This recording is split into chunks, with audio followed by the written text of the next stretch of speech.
महाकुंभ की सबसे खूबसूरत साध्वी आखिर क्यों फूट फूट कर रो रही है? अब यह सवाल हर कोई जानना चाहता है। दरअसल ग्लैमरस की दुनिया को छोड़कर साध्वी बनने की राह पर चल पड़ी हर्षा की एक कहानी है कि हर्षा अब कुंभ में आई थी तो हर जगह चर्चा थी, लेकिन अब हर्षा ने यह तय किया कि अब इन आंसुओं का हिसाब कुंभ से जाकर ही चुकाना पड़ेगा। आपने सही सुना, हर्षा कुंभ छोड़कर जा रही है। इसके पीछे जिस सनातन धर्म की परंपरा, सनातन धर्म की खूबसूरती के आगे कुंभ की सबसे खूबसूरत साध्वी ने यह फैसला किया कि वो 1 महीने तक कुंभ में रहेंगी, वो अगले 3-4 दिन में ही कुंभ छोड़ने का फैसला करके यहां से जा रही है। धर्म नगरी महाकुंभ का जहां आयोजन चल रहा है, प्रयागराज के उस भूमि पर हर एक कुंभ में आए जो साधु और संत है उनकी चर्चा हो रही है। तो उसमें एक और जो नाम है वो इस महिला साध्वी का है। हालांकि वो खुद को साध्वी नहीं मानती हैं, उनका कहना है कि अभी तो हमने महज शुरुआत की है। नाम उत्तराखंड की रहने वाली हर्षा की है। दरअसल हर्षा का जो पूरा नाम है हर्षा रिझारिया। ये उत्तराखंड की रहने वाली है और साध्वी बनने से पहले, भगवा चोला ओढ़ने से पहले ये एंकर और कई जगह अभिनेत्री भी रही है और उन्होंने कई जगह काम किया है बतौर अभिनेत्री। इनकी यही पहचान है। हालांकि जब ये कुंभ में आई और मीडिया के कैमरों में कैद हुई तो इनके बारे में कई तरह की बातें कही गई, काफी लाइमलाइट मिली। शुरुआत में तो सब कुछ 2-4 दिन अच्छे चले, लेकिन शाही स्नान के दौरान जैसे ही ये शाही रथ पर सवार होकर कुंभ में डुबकी लगाने गई, यहीं से विवाद शुरू हो गया। दूसरे संतों ने सीधे तौर पर आपत्ति जताई कि कैसे कोई शाही रथ पर सवार हो गया जो साध्वी भी नहीं है। इसी बात को लेकर विवाद हुआ और अब एक आखड़े के जो प्रमुख है उनके द्वारा कही गई बातों को लेकर हर्षा पूरी तरीके से व्यथित है।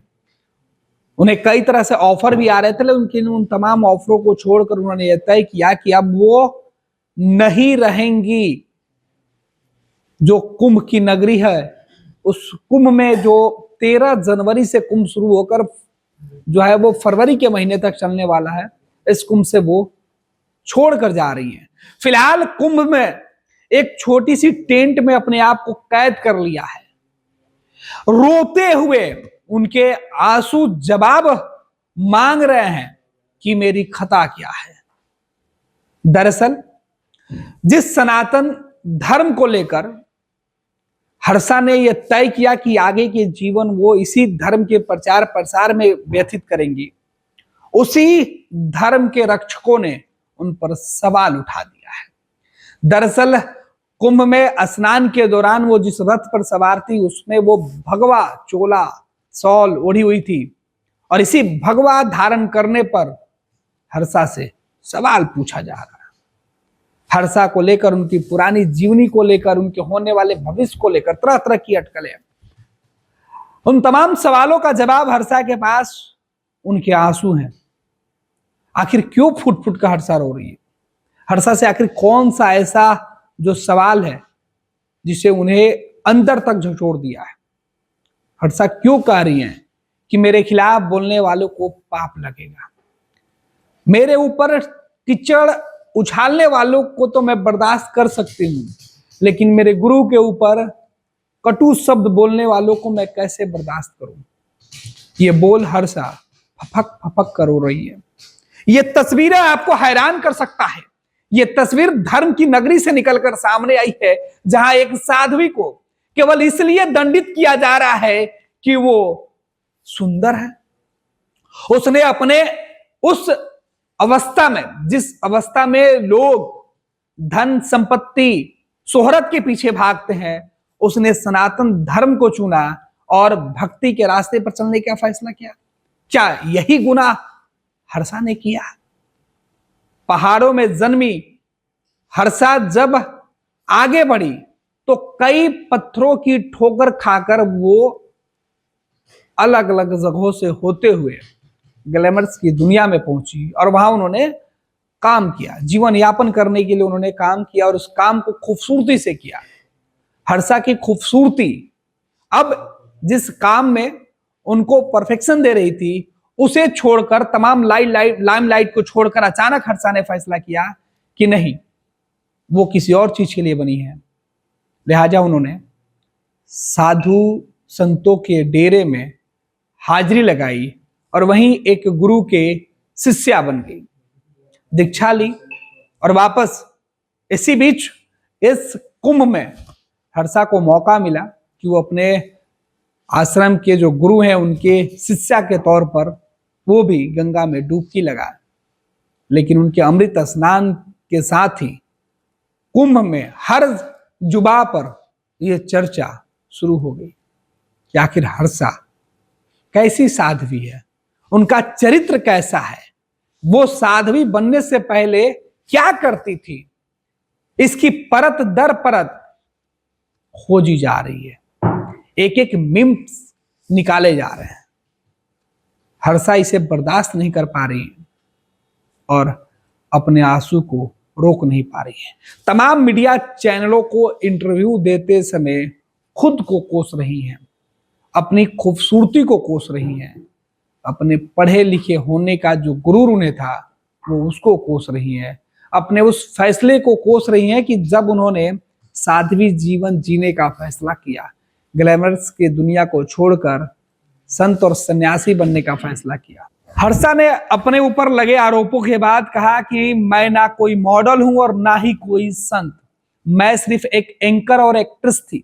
संतों ने महिला होने के बावजूद मेरा अपमान किया, आनंद स्वरूप को पाप लगेगा। ये वही जो है आनंद स्वरूप, जो एक मठ के साधु है जिन्होंने आरोप लगाया रथ पर सवार होकर जाने को लेकर। और इसके बाद हर्षा ने कई मीडिया चैनलों से बातचीत करते हुए फूट फूट कर वो रोने लगी और इस बीच उन्होंने कहा कि प्रयागराज के महाकुंभ नगर में पेशवाई के रथ पर बैठने के बाद चर्चा में आई हर्षा रिझारिया ने खुद को 10 बाई 10 के टेंट में अब कैद कर लिया है। 24 घंटे से वो इसी टेंट में और यहीं से उन्होंने तय किया है कि अब वो वापस उत्तराखंड चली जाएंगी। हर्षा ने कहा कि मैं कैलाश आनंद जो स्वामी हैं, महाराज हैं, उनके विचारों से प्रभावित होकर इस कुंभ में आई थी, लेकिन जिस तरीके के आरोप मुझ पे लग रहे हैं इससे मैं काफी व्यथित हूं और मैंने अब तय कर लिया है कि मैं इस कुंभ को छोड़कर चली जाऊं। जो सवाल सोशल मीडिया पर उठ रहे हैं उसका जवाब देते हुए हर्षा ने कहा कि मैं संत नहीं हूं, संत अपने आप में बहुत बड़ी पदवी होती है, इसका टैग मुझे नहीं दिया जा रहा। मैं कभी भी मॉडल नहीं थी, इसलिए मैं यह टैग भी एक्ट्रेस नहीं एक्सेप्ट कर सकती। मैं सिर्फ एक साधारण सी शिष्या हूं जो अपने गुरुदेव के सानिध्य में महाकुंभ को जानने, महसूस करने और समझने के लिए तीर्थराज प्रयागराज में आई हूं। हर्षा से सवाल किया गया कि आप महामंडलेश्वर के रथ में सवार कैसे हुई, क्या आप उनकी शिष्या हैं? इसका जवाब हर्षा कहती है कि मुझे जो पर्सनली फील होता है वो ये है कि अगर कोई भी इंसान वेस्टर्न कल्चर को छोड़कर सनातन धर्म की संस्कृति से जुड़ना चाहता है, समझना चाहता है, उसमें समाना चाहता है, तो उसे रम जाना चाहिए। तो मुझे लगता है कि हिंदू होने के नाते, सनातनी होने के नाते हमें खुशी से उस परिवार में, धर्म में शामिल होना चाहिए, ना कि उसका विरोध करना चाहिए। उसे बच्चों की तरह ट्रीट करना चाहिए, उसका विरोध करना बहुत गलत बात है। दरअसल वो कह रही है कि जब मैं उस रथ पे सवार हुई तो उस वक्त और भी कई लोग थे जिनसे कोई सवाल नहीं, सिर्फ मुझसे ही क्यों। इस बीच सवाल यह भी कि आपके जो गुरु हैं कैलाशानंद गिरी महाराज के संपर्क में कैसे आई, तो इसका जवाब देते हुए हर्षा बताती है कि परम पूज्य गुरुदेव की बात है तो मैंने उनसे कुछ समय पहले ही शिक्षा दीक्षा ली, मंत्र दीक्षा ली। उनके जो लाखों शिष्य हैं, बच्चे हैं, उन बच्चों में से मैं भी एक बेटी हूं, शिष्या हूं। मैं खुद को बहुत सौभाग्यशाली मानती हूं, मुझे उनका सानिध्य मिला। वो सिद्ध पुरुष हैं, विश्व में उनकी ख्याति है, पूरी दुनिया के लोग उनसे जुड़ना चाहते हैं। हर कोई संगम या अमृत स्नान के लिए तड़पता है, हर कोई चाहता है कि साधु संतों के सानिध्य में उनके छत्र छाया में यह अमृत स्नान करे, और मुझे भी अपने गुरु के सानिध्य में यह सौभाग्य प्राप्त हुआ। रही बात शाही सवारी में बैठने की, तो इसके लिए जो विवाद हो रहा है, तो बता दूं कि विवाद का मुद्दा मुझे नहीं लगता है। उसमें सिर्फ मैं ही नहीं बैठी थी, सिर्फ मैंने भगवा शॉल नहीं ओढ़ा था। सबसे बड़ी बात, अगर हर हिंदू होने के नाते, सनातनी होने के नाते अगर मैंने भगवा शाल ओढ़ भी लिया, तो मुझे इस बात का गर्व है और होना भी चाहिए। लोगों को इसका विरोध नहीं करना चाहिए। सनातन धर्म में रमने का अधिकार सबको है, और पूरे सनातन धर्म के लिए ये गर्व की बात होनी चाहिए। मैं कोशिश करूंगी कि और भी युवा खास तौर पर इससे जुड़े और प्रेरित हो। आस्था का यह भी आरोप है कि मुझे कुछ लोगों के द्वारा टारगेट किया गया।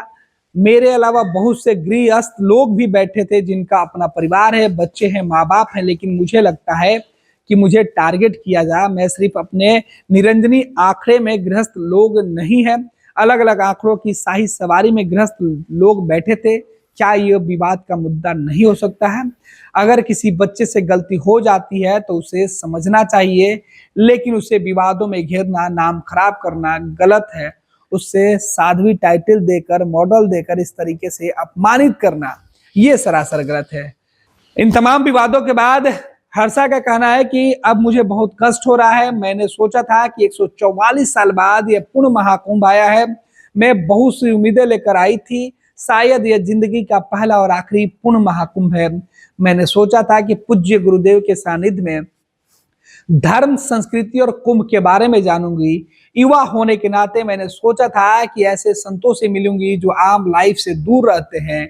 हमारे यहाँ विदेशी आ रहे हैं, हम वाहवाही कर रहे हैं, लेकिन भारतीय बेटी की तरह जो बातें की जा रही है, उससे मुझे काफी कष्ट हो रहा है। सवाल, क्या आपकी पुरानी तस्वीरों को वायरल किया जा रहा है? क्योंकि हर्षा की कई पुरानी तस्वीरें जो है वो सोशल मीडिया पर डाला जा रहा है और लोग नई नई बातें कही जा रही है। इसका जवाब देते हुए हर्षा ने कहा कि मेरी पुरानी तस्वीरों में कुछ भी गलत नहीं है, मैंने कुछ भी नहीं छिपाया। मैंने सभी को खुलकर बताया कि मैं एक्टर थी, एंकर थी, अब सबसे बाहर निकलकर धर्म से जुड़ गई हूं। मैंने खुद ही सबको बताया कि मेरा खुद का कंटेंट वायरल है, करना गलत बात नहीं है। जिसे प्रोफेशन में थी वहां ये काम करना पड़ता था, वहां छोटे कपड़े पहनना, जींस टॉप पहनना वहां पे जो है जरूरी था। भारत में बड़े बड़े शहरों में जो लड़कियां रहती हैं, मैं उनकी तरह रह रही थी। तो क्या मैंने गलत किया? मेरी जो मर्यादा थी मैंने उसका हमेशा ख्याल रखा। मैंने कभी नॉनवेज खाए हुए फोटो वीडियो सामने नहीं आए होंगे। मेरे सिर्फ वही चरित्र जो है सामने आए जिसे कि मैं सबके सामने लाना चाहती थी, जिसमें मेरे उस वक्त के काम के सिलसिले में जो तस्वीरें थी वो है, उसमें कहीं कोई अपमानजनक चीजें नहीं थी जिस वजह से मुझे कोई ट्रोल करे। हालांकि जब से मैंने महाकुंभ में जब मैं आई हूँ और यहाँ पर मैंने भगवा धारण किया है, तब से मुझे ट्रोल किया जा रहा है। नेताजी सुभाष मेडिकल कॉलेज एवं हॉस्पिटल लेकर आए हैं गर्भवती महिलाओं के लिए निःशुल्क डिलीवरी की सुविधा। हाई रिस्क प्रेगनेंसी के साथ छोटे बच्चों का रखरखाव एवं NICU की सुविधा उपलब्ध है। बच्चेदानी का ऑपरेशन, दूरबीन विधि से सभी प्रकार के ऑपरेशन एवं OPD की सुविधा न्यूनतम दर पर प्राप्त करें। NSMCH, अम्हारा, बेहटा, पटना।